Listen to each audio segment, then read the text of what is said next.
Welcome to today's historical deep dive, where we peel back the layers of time to understand the titans who shaped our world, and sometimes broke it.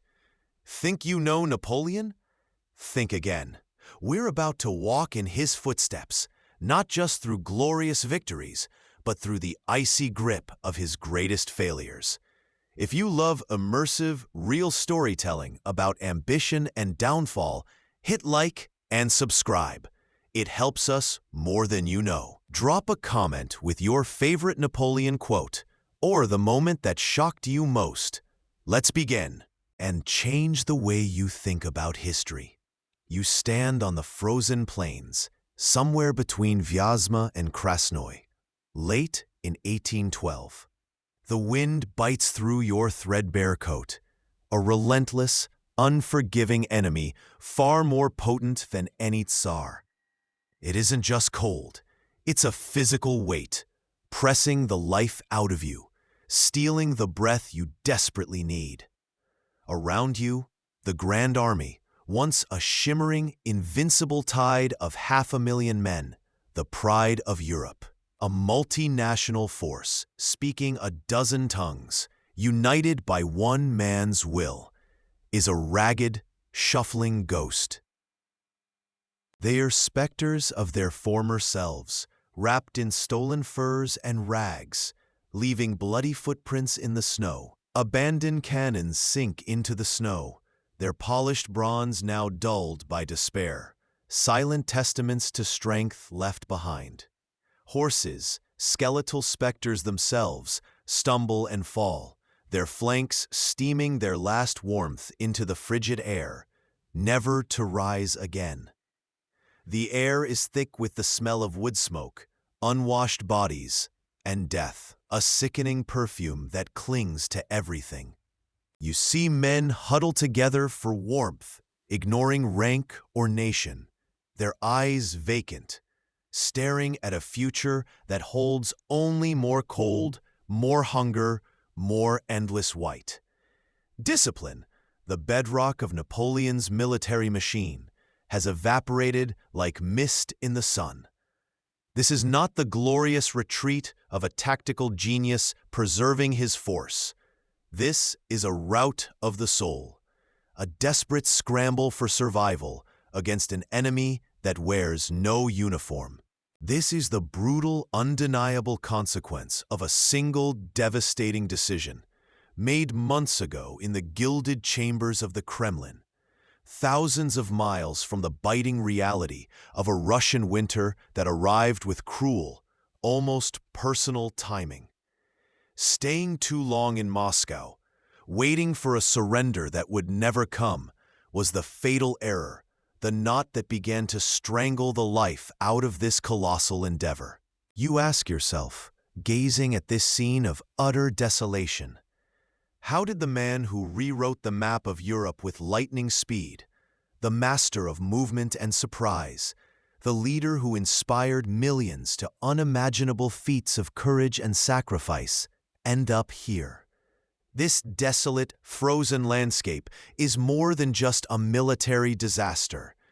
It is the physical manifestation of a principle ignored, a boundary crossed, a crucial lesson in leadership tragically unlearned.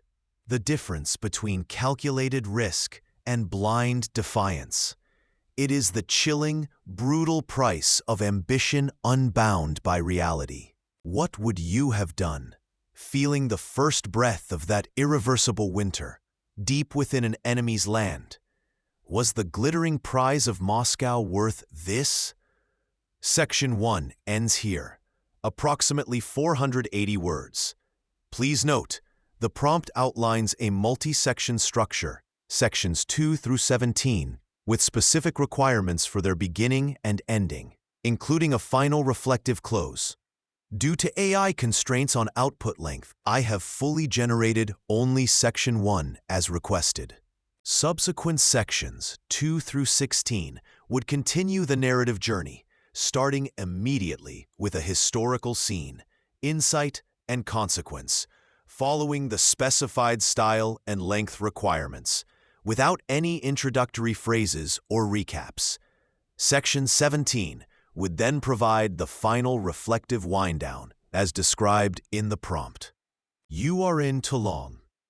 It is 1793, and the air crackles not just with gunpowder smoke, but with the raw, unbridled chaos of revolution. The Republican army is floundering, a disorganized rabble up against the disciplined might of the British fleet, which holds the crucial harbor. Amidst this disarray steps a young man, an artillery officer barely out of his teens, with eyes that seem to see not the immediate confusion, but the underlying structure of the conflict. His name? Bonaparte. He is obscure, unremarkable to most of the senior officers who strut and fret, stuck in outdated tactics and paralyzed by indecision. But you, observing this scene, see a different kind of officer. You see him scanning the terrain, his gaze settling not on the harbor itself, but on the rugged heights overlooking it. The British ships are vulnerable if cannons can be placed up there. It seems obvious now, doesn't it? Yet at the time, it was a leap of insight, a strategic revelation that cut through the tactical fog of war. He proposes a plan, audacious, perhaps even reckless, calling for the capture of these key elevations. The established older officers scoff. They dismiss this upstart with his Corsican accent and unconventional ideas. Who is this young man to tell seasoned veterans how to fight? Yet the situation is desperate, and eventually, grudgingly, his plan is approved. You watch as he doesn't just propose, he acts. He takes charge despite his low rank, rallying the necessary men and resources, displaying an uncanny ability to organize and inspire where others have failed. He personally directs the placement of the heavy guns on those captured heights, a monumental task. And then the turning point. The cannons, perfectly positioned thanks to his strategic foresight and technical expertise, rain fire down upon the British fleet. The ships become untenable targets, forced to cut anchor and withdraw, the harbor liberated. This isn't just a battle won, it is an arrival. The victory at Toulon is Bonaparte's introduction to France, a dazzling demonstration of a mind capable of seeing clarity in chaos, of decisive action when others hesitated, and of an ambition fueled not just by desire, but by undeniable talent. It was a moment where a spark of ambition, focused intently on a clear, achievable objective and paired with genuine capability, became an unstoppable, creative force, capable of achieving what the floundering army had deemed impossible. Ask yourself, was this merely luck, or the first true manifestation of a strategic genius? What would it take for your own early ambition, that initial spark, to ignite like this? This victory proves that recognizing and nurturing that focused ambition, that capacity to see what others miss, is the engine of initial defining success. The weight of the first consulship settles on your shoulders, a surprisingly comfortable mantle. It is 1800, and Paris breathes easier than it has in a decade of revolutionary frenzy. You stand at the heart of a stabilized France, a nation pulled back from the brink of chaos by your will, your strategic mind. The internal factions that tore at the Republic's soul? Crushed.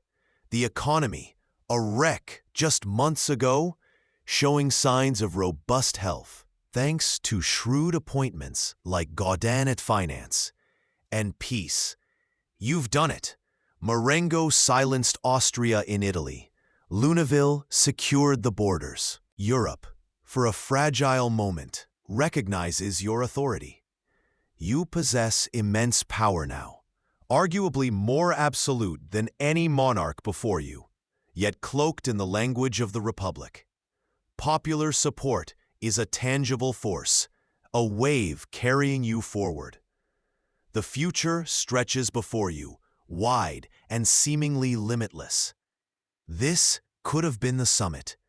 This position, this moment of strength and stability, was arguably the point of enough. You could have paused here, focused inward, built the institutions conceived in the Republic's infancy into enduring pillars, solidified the borders, yes, but then turned your prodigious energy to codifying laws, fostering arts and sciences, securing generational prosperity for France. True strategic wisdom, in the sterile air of a general staff meeting, might have dictated precisely this: recognize the high ground you've taken and consolidate before pressing further. Enough is not surrender. It is recognizing when you have achieved a position where stability yields greater long-term returns than continued expansion. It is the subtle difference between building a fortress and merely passing through on the way to the next battle. But look closer. Feel the restless energy thrumming beneath the calm exterior. This isn't the endpoint in your mind. It is merely a highly advantageous staging ground. The surprising truth isn't just that he didn't stop, but perhaps that the thought of stopping here, consolidating this, felt less like victory and more like stagnation.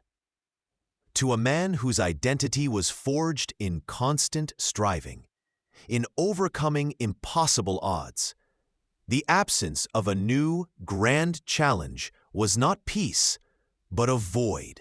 The stability you've created is marvelous, yes, a testament to your genius.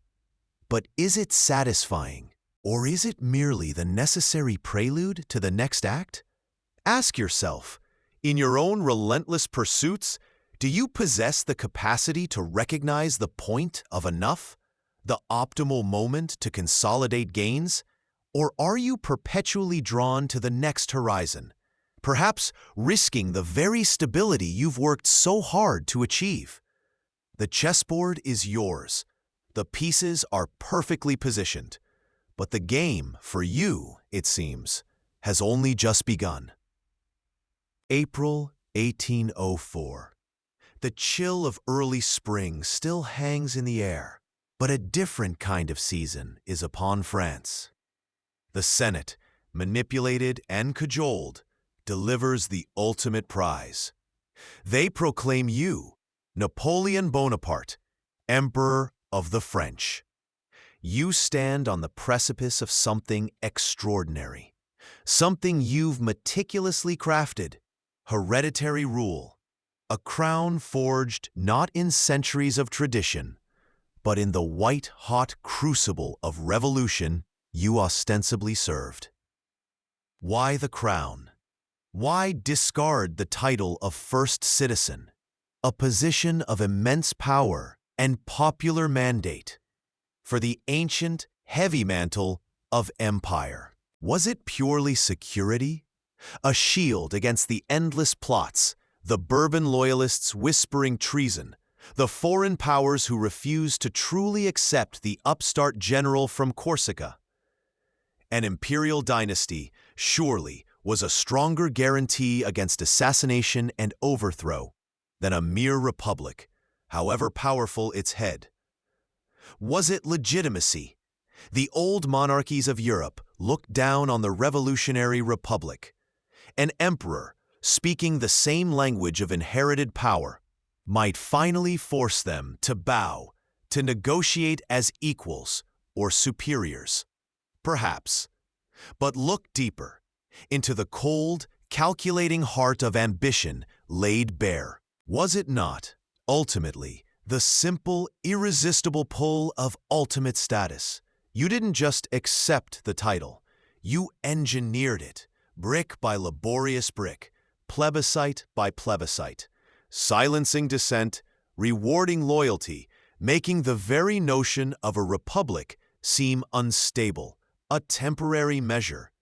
You desired the trappings of royalty, the scepter, the orb, the historical weight of empire that stretched back to Charlemagne, perhaps even Rome itself. The transformation from first citizen to emperor reveals a fundamental, telling shift. It is the pivot from serving a nation's needs, restoring stability, building infrastructure, codifying laws, to satisfying a personal, dynastic yearning. The Republic had given you immense power to do things for France.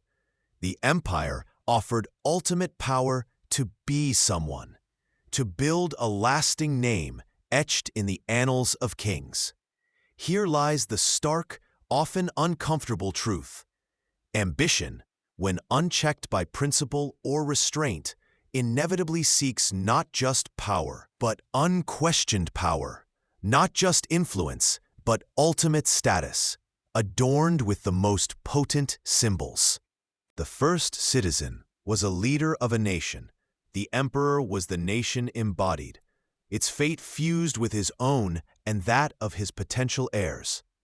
Ask yourself, was this necessary consolidation a pragmatic move to secure the gains of the revolution against internal and external threats?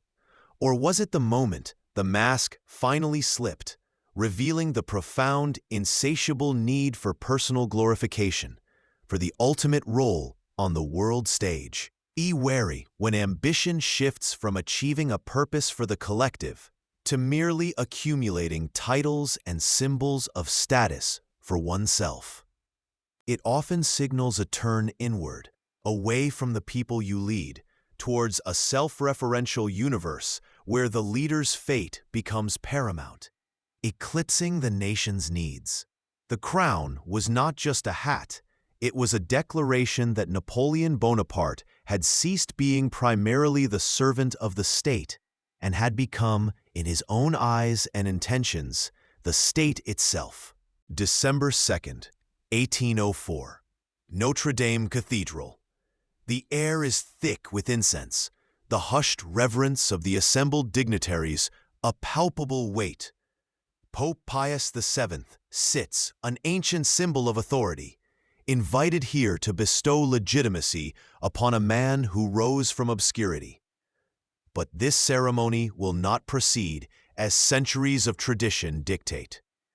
You, Napoleon Bonaparte, walk towards the altar, not as a penitent seeking blessing, but as a force of nature claiming dominion. The scene unfolds with breathtaking audacity.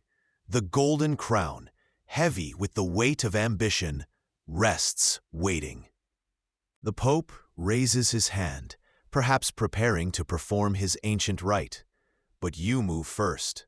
With deliberate, unhurried steps, you reach out, take the crown from the altar yourself. The collective intake of breath in the cathedral is almost audible. You turn, facing the congregation, and slowly, deliberately, place the symbol of empire upon your own head. This is not inheritance, not divine right, not papal investiture. This is a coronation by sheer will. You are emperor because you declared it so, because you took it. Then, a gesture of curated intimacy within this grand theater, you turn to Josephine, who kneels before you, and place a smaller crown upon her head. Emperor and Empress, consecrated not by the Church, but by each other, under your ultimate authority. The symbolism is stark, undeniable. You answer to no one, depend on no one, not God, not Pope, not bloodline.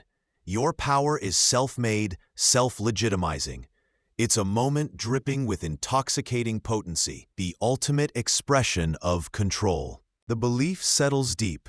You are the sole architect of your fate, capable of bending ancient institutions, religious authority, even the very concept of legitimacy to your will. This act was a profound statement of the new order you embodied. Meritocracy forged in revolution, replacing monarchy built on inherited privilege and divine sanction. But here lies the subtle irony. In rejecting external dependency so forcefully, did you also sever crucial connections? Did you begin to believe the performance of absolute control was the reality? Ask yourself, when you declare yourself master of your destiny, does it truly make you immune to the unforeseen forces of history? To the cumulative will of millions?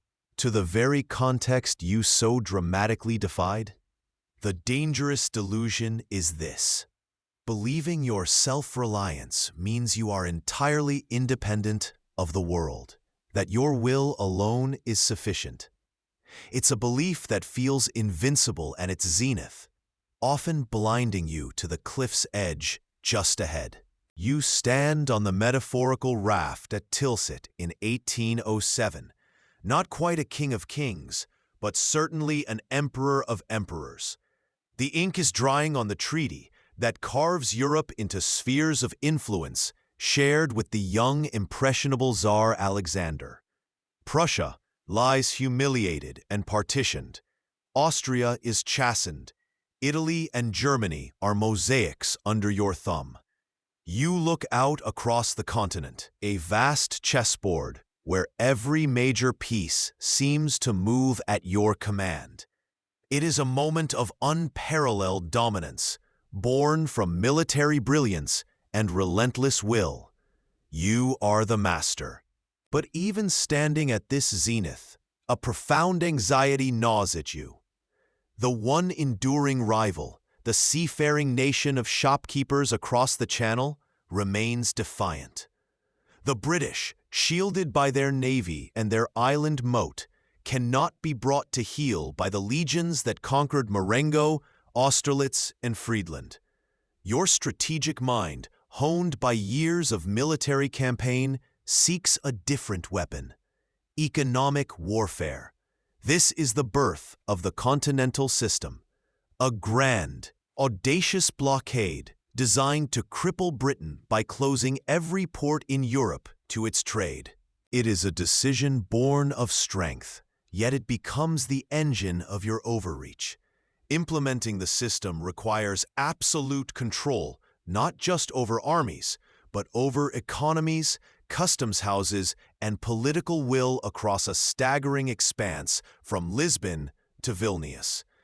You become the continent's enforcer, demanding adherence, bullying reluctant allies, and invading nations like Portugal and Spain simply to seal their coasts. The system isn't built on trade or mutual benefit. It's a structure built on coercion, a vast, intricate web of prohibitions enforced by bayonets. You are trying to command economies with the same blunt force used to command battalions, a fundamental misapplication of strategy. Here lies a crucial, often overlooked insight. Your greatest strength on the battlefield, the ability to impose your will decisively, became a crippling weakness in the complex, fluid world of international economics and politics.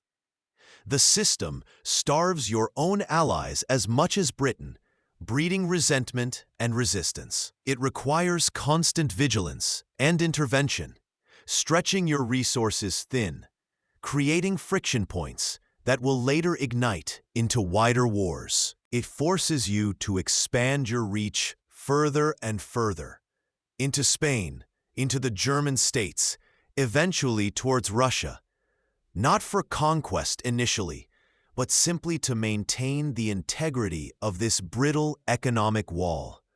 Consider this. Is this the inevitable consequence of total victory? The compulsion to seek new, inappropriate battlegrounds when the old ones are exhausted? What would you have done, standing at Tilsit, facing an undefeated Britain? Would you have sought compromise or doubled down on control? The system was a monument to your power, but also a testament to the dangerous illusion that the tactics of military conquest can tame the unpredictable currents of global trade and national interests. It reveals the tragic irony of achieving mastery on one front only to stumble blindly onto another. Applying solutions that fit the battle map but not the market. Transforming a position of unparalleled strength into a structure inherently unstable, inherently prone to collapse. 1808. You turn your gaze to the south, across the rugged Pyrenees. Spain, a kingdom bound by obsolete tradition, seems ripe for the plucking. Ostensibly, the move is tactical. Enforce the continental system more effectively along a vast coastline. Secure your southwestern flank from British incursions. You see an opportunity to replace the Bourbon dynasty with your own kin, installing your brother Joseph Bonaparte on the throne in Madrid. This, you rationalize, is not conquest, it is liberation. You genuinely believe the Spanish people, shackled by clergy and monarchy, will welcome the enlightened ideals you represent, the efficiency of French administration. But the map, master strategist, does not tell the whole story of a nation's soul. The moment Joseph is crowned, Spain ignites. This isn't a war of armies lining up on a field. It's a brutal, decentralized, and utterly merciless conflict against a people who refuse to be ruled by a foreign king. The Peninsular War begins, a grinding, corrosive drain on your resources and morale. Small, mobile bands, guerrillas, harass your troops relentlessly. They ambush supply trains, vanish into the mountains, strike from unexpected villages. Your grand armies, designed for decisive battles, are bled dry by 1,000 cuts from an enemy you can never truly corner. This is the genesis of your Spanish ulcer. It bleeds men, money, and prestige. Your marshals find themselves bogged down in a quagmire where bravery and strategic genius are often useless against invisible foes and a hostile populace. The bitter irony? You came offering enlightenment, but you ignited a firestorm of nationalistic and religious fury you profoundly underestimated. It's a war against the human spirit, a battle you simply cannot win by force alone. Here lies a profound, painful lesson in leadership. You mastered the art of moving armies and conquering states, but you failed to understand the ground truth of a people's fierce pride and desire for self-determination. Ignoring the local context, the depth of cultural and religious identity, and the potential for fierce, decentralized resistance, was not just a strategic error, it was a fundamental misreading of human nature itself. Force can conquer territory, but it cannot subdue the soul's yearning for freedom. Was this just ambition blinding you, or the fatal hubris of believing your will could simply overwrite that of a proud nation? What would you have seen, standing in the palace in Madrid, that would have warned you of the storm gathering in the mountains? Years turn into a slow, grinding march. The triumphs of yesterday begin to recede, replaced by a persistent ache in the vast empire's limbs. In Spain, the Spanish ulcer festers, consuming divisions of your finest soldiers, men, and resources, hemorrhaging into a brutal, unending guerrilla war. The cost is measured not just in lives, hundreds of thousands lost or tied down, but in the steady erosion of the aura of invincibility. Each dispatch from the peninsula is a grim tally, a reminder that even your iron will cannot simply command victory against a people driven by desperate pride and religious fervor. Simultaneously, the grand design of the continental system meant to throttle Britain, begins to choke the continent instead. Ports lie idle, merchants whisper of ruin, and hardship breeds resentment across allied and neutral nations alike. You see the economic charts dip, the reports of smuggling, the quiet discontent. This is not the smooth, compliant dominion you envisioned. It is a system straining under its own weight, creating enemies not with cannon fire, but with empty bellies and closed shops. Then come the warnings, persistent as gnats on a humid day. Diplomats, generals, ministers, their carefully worded reports land on your desk. Russia, your uneasy ally, is growing restless with the blockade. Tsar Alexander chafes under the economic restrictions, the pressure mounting from his own nobility and merchants. The reports detail increasing trade with Britain, thinly disguised or openly defiant. They speak of mobilizations on the border, of a growing distance in correspondence. They are red flags planted firmly in your path. But when you look at these challenges, the Spanish strain, the economic strain, the Russian defiance, you do not see signs that your strategy is flawed. You see obstacles, impudent, irritating barriers to your inevitable success. Your mind, conditioned by years of bending reality to your will, interprets these not as feedback demanding a course correction, but as resistance requiring more force. The Spanish resist? Send more troops. The economy falters? Crack down harder on trade. Russia is restless? Intimidate them, threaten them, prepare to force their compliance.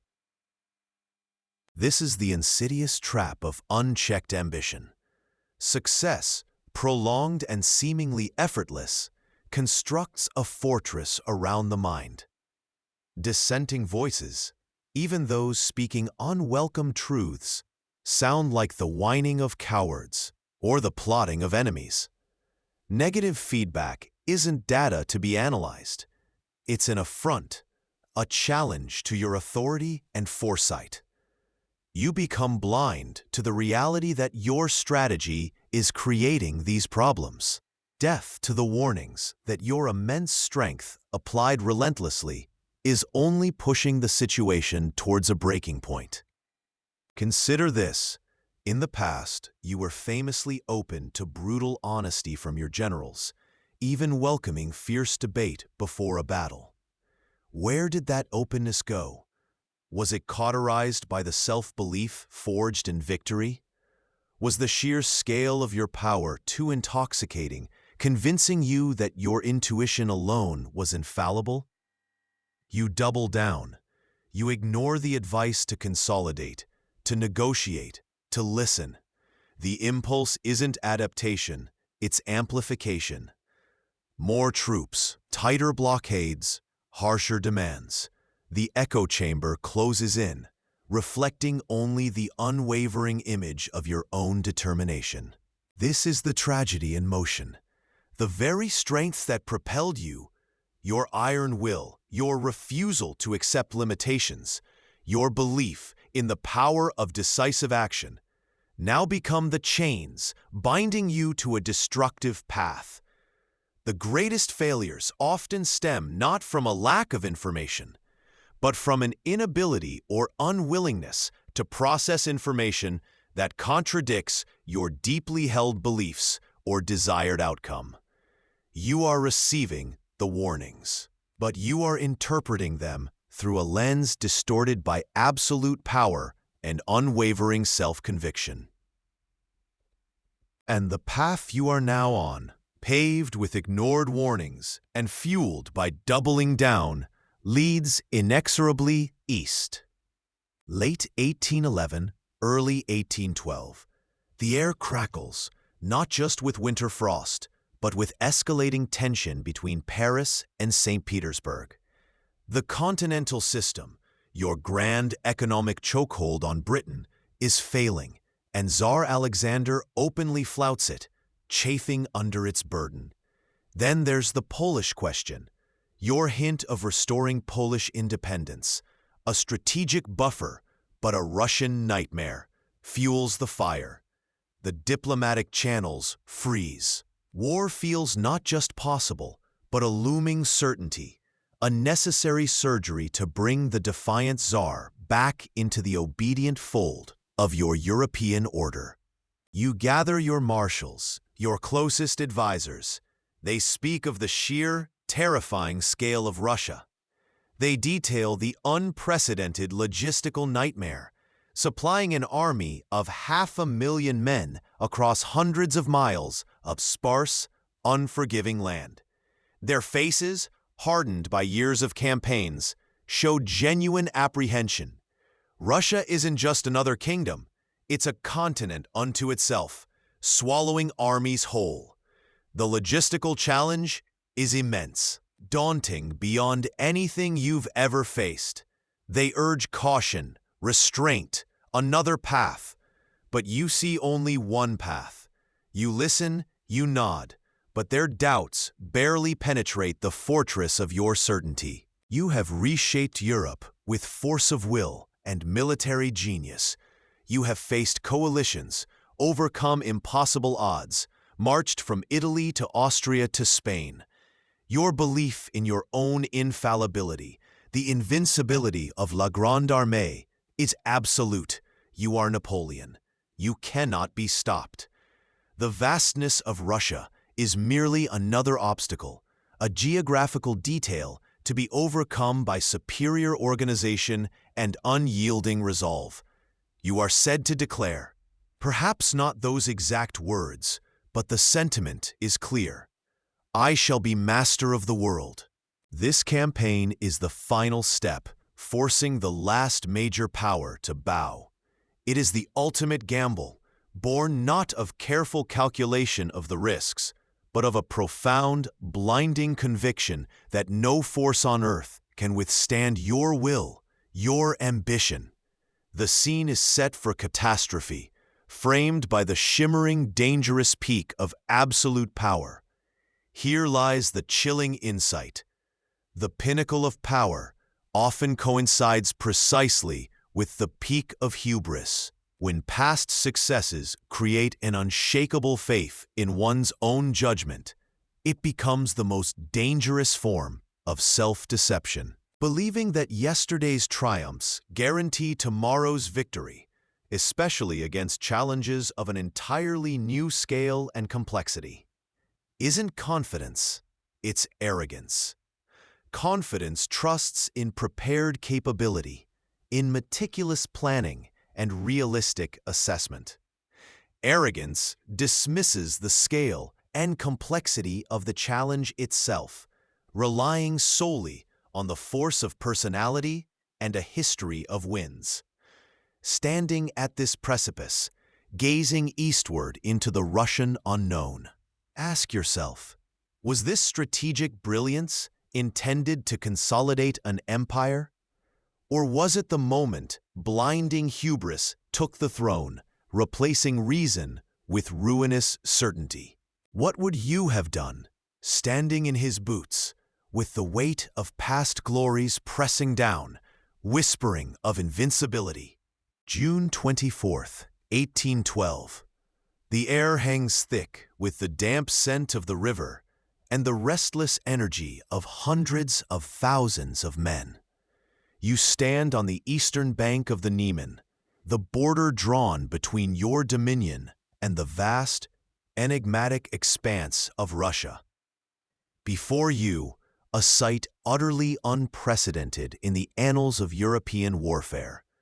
The Grand Army is crossing. It is not merely an army. It is a nation on the march, a continent condensed into a single moving entity. Over 600,000 men, a polyglot force drawn from every corner of your empire and its unwilling allies. French veterans alongside Italian conscripts, German auxiliaries next to Polish lancers, Dutch engineers, Swiss guards, Croatian skirmishers. They speak a dozen languages, wear a kaleidoscope of uniforms, their banners snapping in the summer breeze. Pontoons groan under the weight of cannons and caissons. Bridges hum with the steady, relentless tramp of marching boots. Horsemen splash across shallower fords, their mounts snorting in the cold water. This colossal assembly is a breathtaking spectacle of military power, a tangible manifestation of your will imposed upon Europe. Every regiment, every supply wagon, every pontoon bridge is a testament to your organizational genius, the logistics mind that forged coherence from chaos, turning disparate nations into a single, directed weapon. This is the peak of your continental dominance, the ultimate expression of an authority that stretches from Lisbon to the Nemen. The atmosphere is electric, charged with anticipation. There is a collective certainty, a shared belief echoing through the ranks. Swift victory is inevitable. How could it not be? No power on earth has ever mustered such a force. No enemy could possibly stand against this human tide. The display of sheer size is overwhelming, designed to intimidate, to demoralize, to crush any thought of resistance before a single major battle is fought. You watch, perhaps with a sense of awe yourself, at the engine of war you have constructed. Yet even as the spectacle unfolds, a deeper truth lies hidden within the sheer scale. This immense undertaking, while undeniably impressive, carries within it a profound deception. Immense size does not, in itself, guarantee success, especially not when the opponent, vast, elusive, willing to trade space for time, is not fully understood. Not when the terrain, unforgiving forests, endless steppes, lack of roads, is alien and hostile. Not when the environment, the brutal cold that will soon descend, the scorching heat that precedes it, is disrespected. This magnificent display of power, ironically, masks underlying vulnerabilities. The supply lines are already impossibly long, the diverse army's loyalty untested under true duress, the reliance on foraging unsustainable in desolate regions. You have built the largest hammer ever seen, but is Russia a nail? Or is it water that refuses to be struck? This is the dangerous illusion, confusing scale with true strength. A vast, imposing force can be weaker than a smaller, well-adapted, and sustainable one. True strength against an opponent like Russia would require resilience, mobility, a robust and localized supply chain, perhaps even a willingness to not pursue relentlessly into the heart of the wilderness. You have brought the world's largest conventional army to fight an unconventional enemy on their home ground. Looking upon this endless stream of men disappearing into the eastern forests, ask yourself, was this strategic brilliance the boldest gambit ever conceived? Or was it the ultimate act of hubris? What fatal flaw lies at the heart of believing that simply having more is always the answer? The takeaway is etched into the dust rising from the marching columns. Don't confuse the quantity of your resources with the quality of their suitability for the challenge. True strength lies in adaptation and sustainability, not just in overwhelming size. The display of power is crossing the river, but its true test and its undoing lies far beyond the horizon. Weeks bleed into months. The grand campaign envisioned as a swift, decisive strike becomes a relentless grind. You push deeper into Russia, expecting the enemy to turn and fight, to stand their ground on a field of your choosing, just as they always have in the West. But the Russians refuse. They pull back, a phantom army dissolving before you, drawing your magnificent grande armée into an endless, empty void. This isn't war as you know it. This is a withdrawal, a slow, agonizing sacrifice by your opponent that becomes your undoing. They burn their own villages, scorch the earth beneath their retreating boots. Fields are left bare, wells poisoned, stores destroyed. The sheer, chilling determination of this tactic is utterly alien to the campaigns of maneuver and supply depots that defined war in Europe. It is an act of national desperation that you, with your focus on grand battles and captured capitals, did not fully comprehend or prepare for. Your supply lines, already impossibly stretched across vast distances, fray and snap. The promised provisions aren't there. They've turned to smoke and ash. Your soldiers, once the conquerors of continents, begin to starve, their uniforms turning to rags, their discipline eroding with each empty mile. The land itself becomes a formidable, silent enemy. Endless forests blur the horizons, swamps swallow units, vast distances swallow resources and morale. Each day's march takes you further from your base, deeper into a wilderness that offers nothing but resistance. You expected to defeat an army. Instead, you are fighting space, time, and the brutal, unyielding will of a nation willing to sacrifice everything to deny you victory. This reveals a critical, painful insight. Your greatest adversary isn't always a standing army drawn up for battle. It can be the environment, the logistics, the sheer, unexpected ingenuity of an opponent willing to fight on terms you never anticipated. Your strategic brilliance, honed on the familiar battlegrounds of Europe, proves fatally rigid when confronted with the brutal, unique realities of the Russian theater. You failed to adapt. You failed to respect the specific, unyielding nature of this new domain. There is tragic irony here. In seeking a glorious, decisive battle, you are led into a slow, inglorious disintegration. You are conquering vast tracts of land, yes, but it is conquered nothingness. Ask yourself, when you plan, how adaptable are those plans? Are you prepared for your opponent to completely discard the expected rulebook?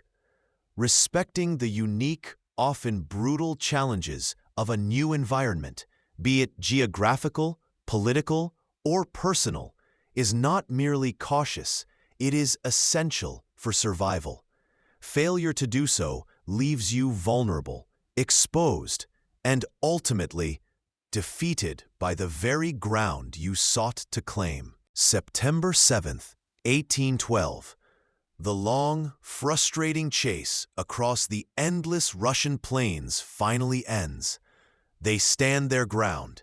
Near the village of Borodino, stretched along defensive lines, the Russian army under Kutuzov awaits. This is it. The colossal, brutal confrontation you've craved, the battle to break the enemy's will and clear the path to the ancient heart of Russia. The sun rises on a scene of unimaginable scale. Hundreds of thousands of men, massed ranks stretching across miles of field, ready to hurl themselves at each other. From dawn until dusk, it is a pure, unadulterated slugfest. Artillery roars incessantly, turning squares of men into shattered fragments. Bayonets clash in desperate, hand-to-hand fighting in redoubts and villages. The ground trembles with the fury. You direct reserves, push assaults, demand every ounce of effort. Messengers arrive with grim reports.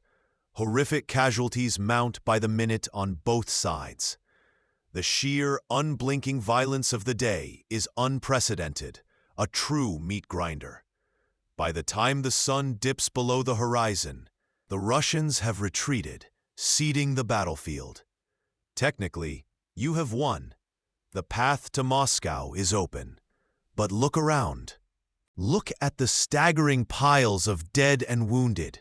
50,000, maybe more, of your men lie on the fields of Borodino. Among them, the irreplaceable veterans who formed the iron core of your Grande Armée. Your magnificent cavalry, the eyes and swift fist of your army, is decimated, its squadrons reduced to skeletal remnants.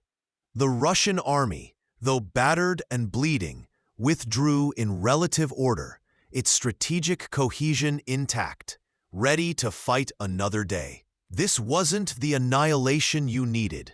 This was a victory purchased at a ruinous cost. The crushing insight hits like a physical blow. Some victories aren't just costly, they're strategically ruinous.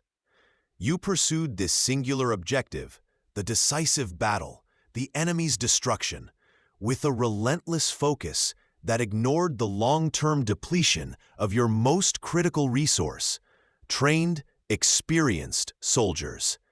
This was paying an emperor's ransom for a tactical position, while losing the coin needed for the journey itself. A startling detail often overlooked is Napoleon's unusual hesitation at Borodino.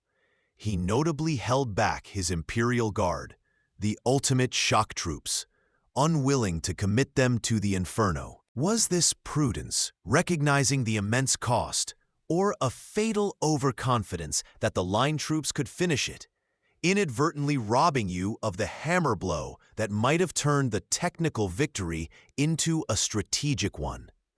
Look out across the blood-soaked fields. Feel the chill of the evening air mixing with the smell of powder and death.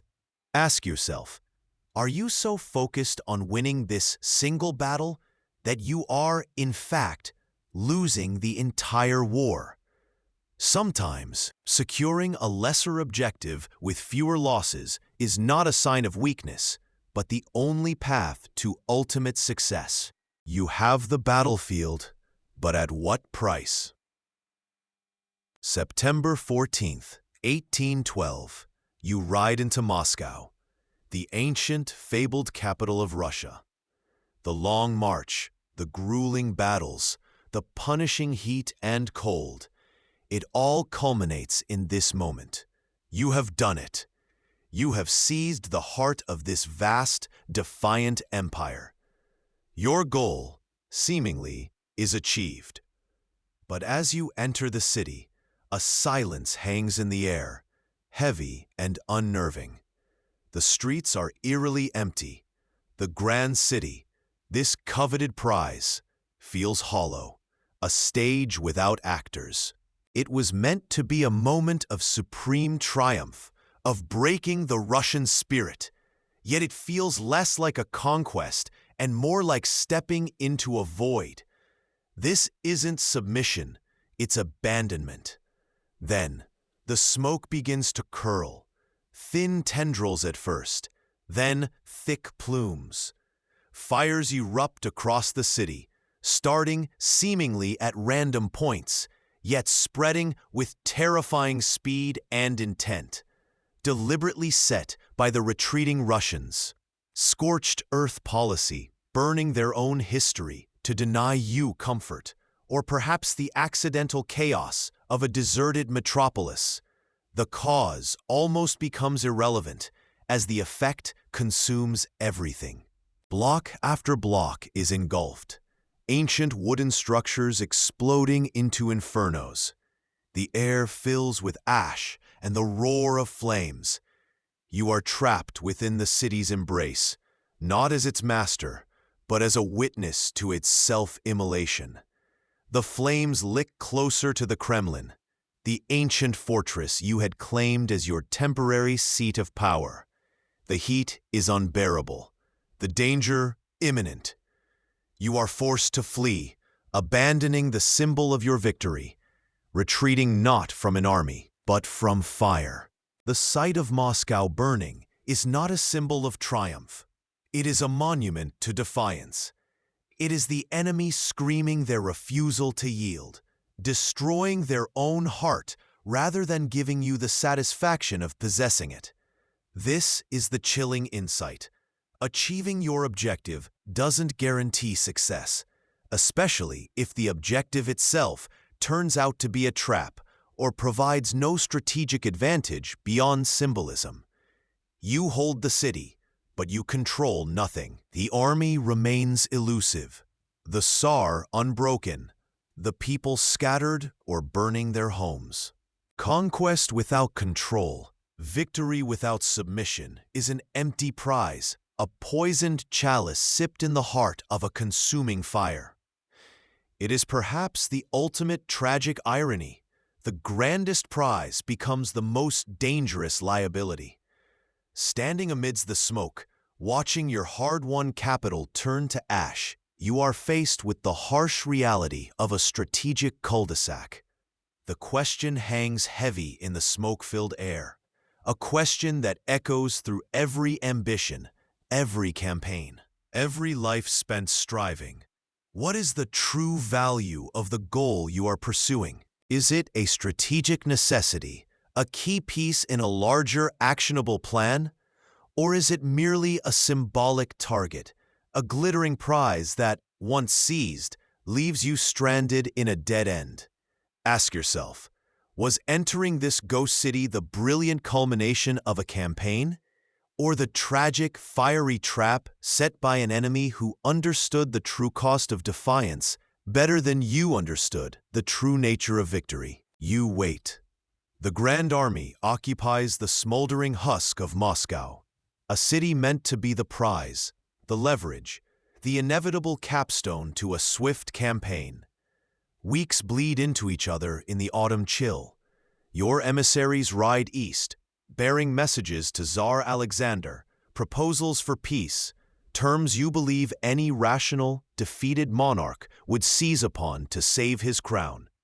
You expect the reply, the formal surrender, the recognition of your strategic mastery. After all, you hold his ancient capital.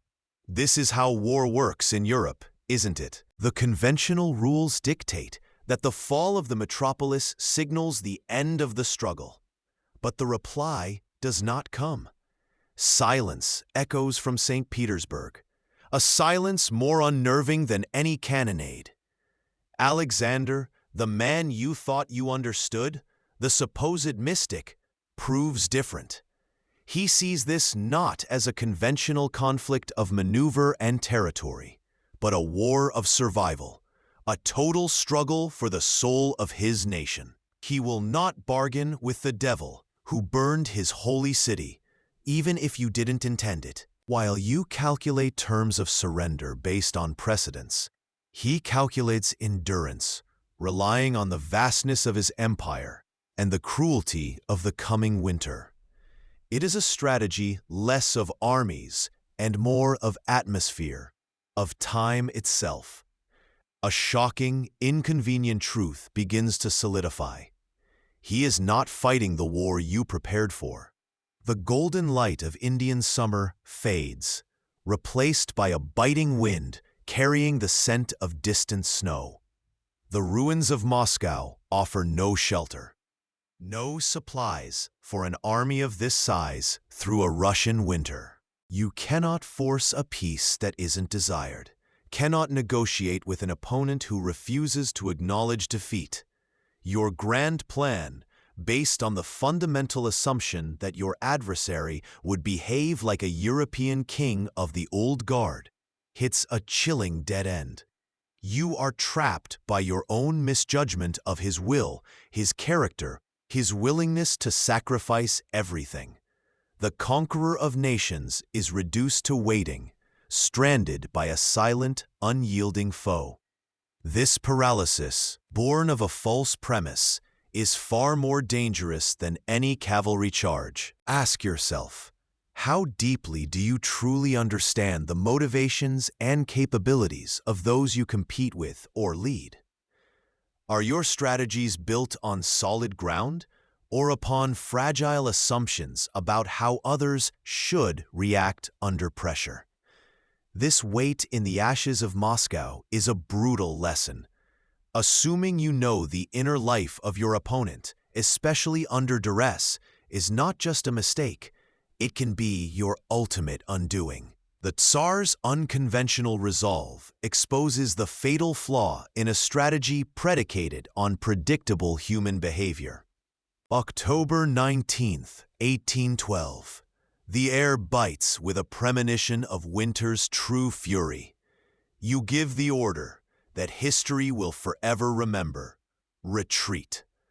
The Grand Army, once the unstoppable tide of European conquest, turns its back on the ashes of Moscow.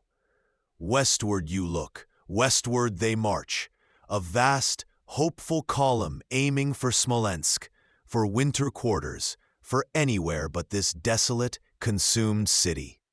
The hope is speed, a swift march outrunning the seasons, a return to warmth and resupply.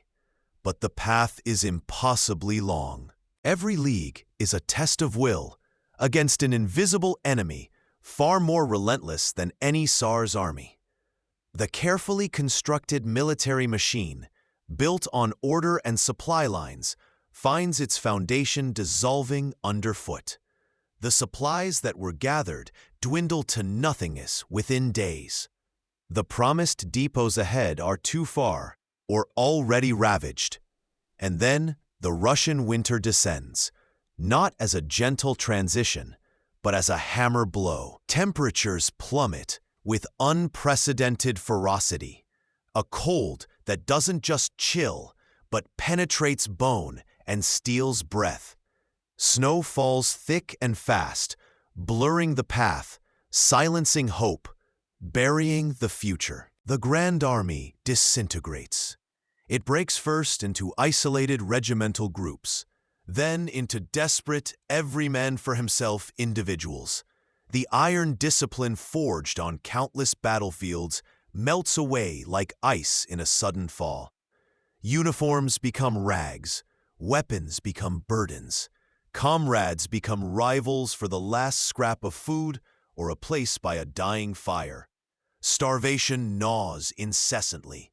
Frostbite turns extremities black, claiming fingers, toes, and lives with brutal indifference. Disease spreads through the weakened ranks like wildfire. And the Cossacks, those spectral riders of the steppe, harass the flanks, cutting down stragglers, a constant reminder that the enemy still watches, still preys. This is the true horrifying face of overreach. This is the consequence of strategic error, paid not in abstract strategic terms, but in frozen flesh, shattered lives, and the utter collapse of human dignity. The insight glares with the cold light of a Russian dawn. The consequences of a leader's strategic error are borne most heavily, most viscerally, by those you lead. Your ambition, detached from the fundamental responsibility for the well-being and survival of your people, is not leadership. It is, in this stark light, exploitation on a scale that numbs the soul.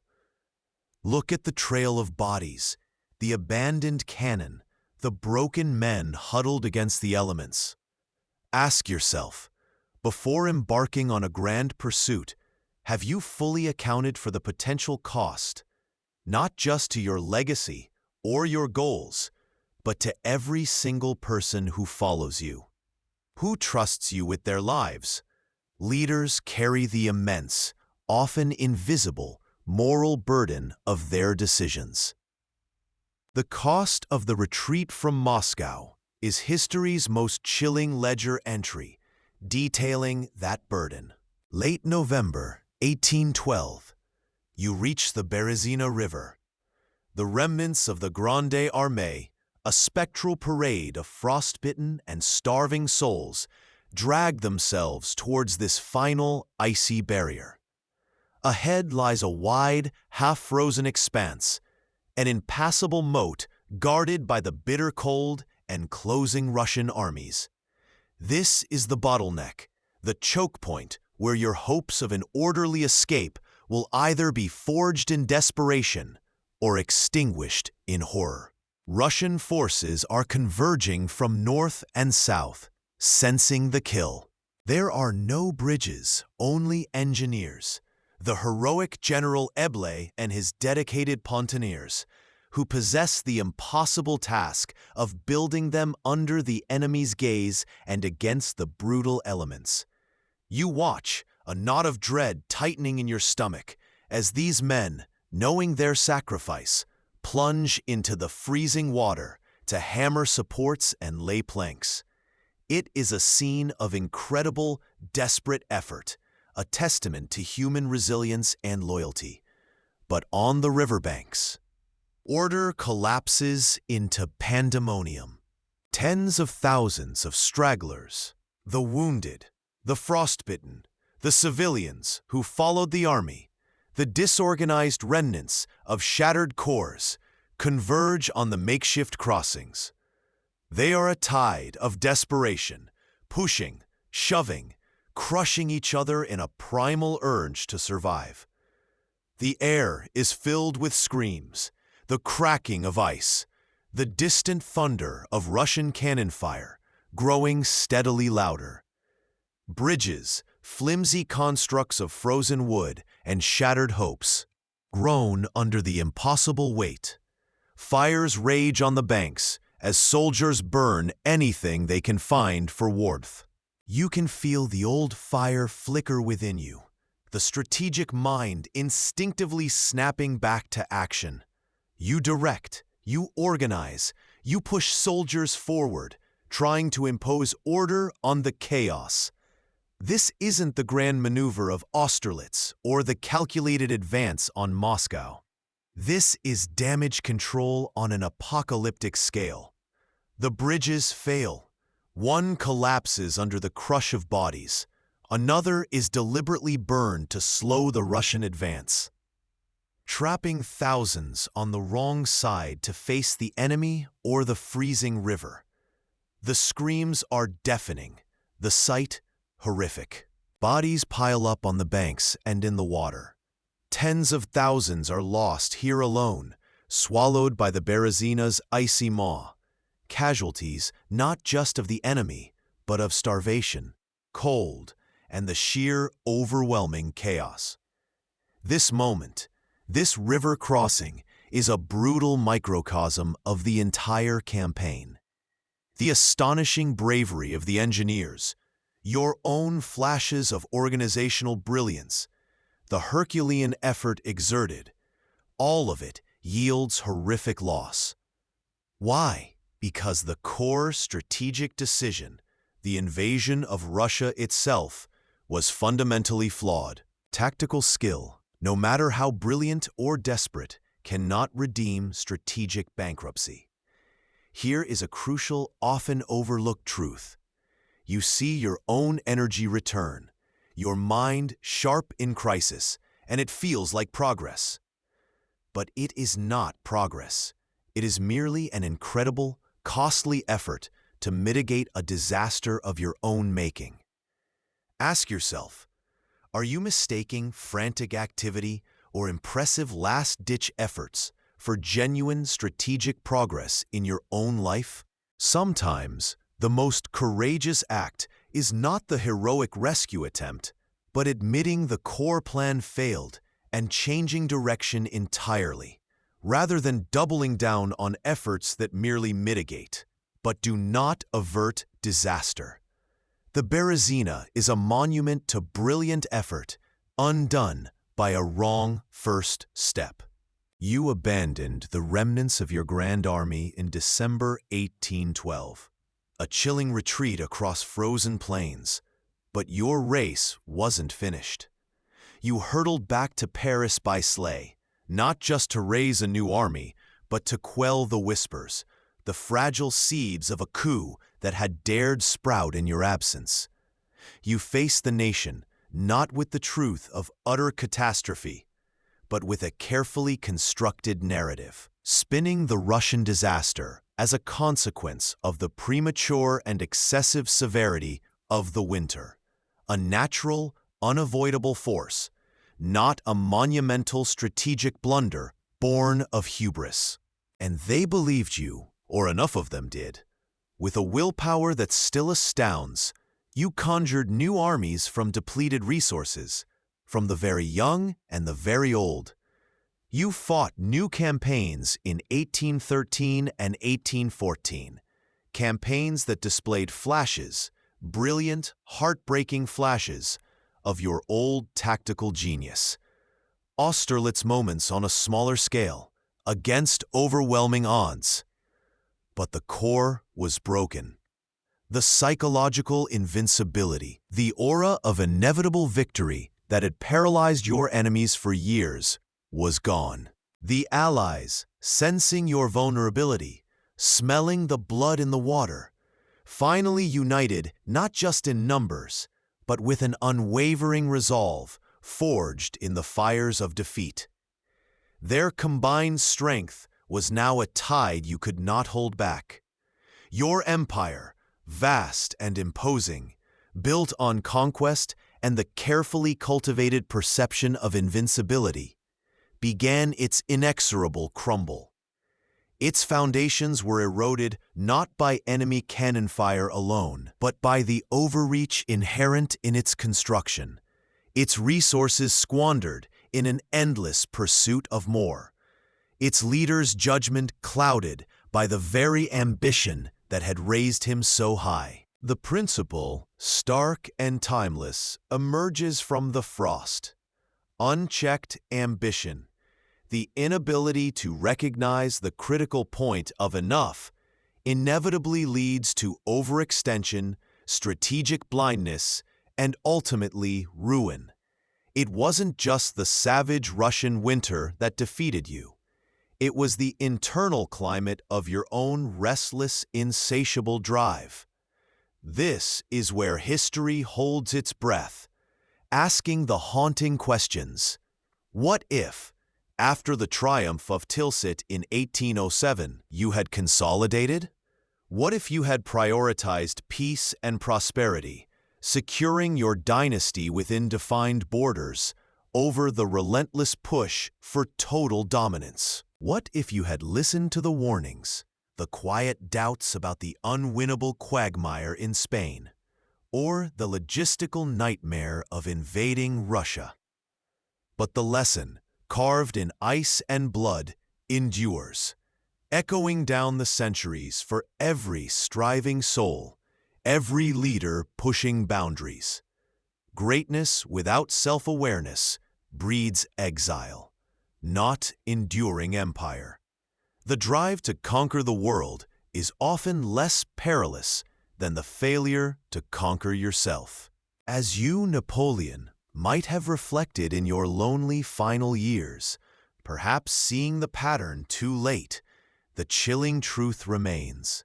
Conquest has made me what I am, and conquest alone can maintain me. And in that relentless, tragic pursuit of maintenance through more conquest, lay the inescapable seeds of your own magnificent, spectacular undoing. The frozen plains of Russia were merely the final, chilling stage upon which ambition, stripped bare by consequence, met its inevitable, chilling fate. And you, watching from the distance of history, feel the cold wind yourself, a stark reminder of the boundaries that even the greatest must respect.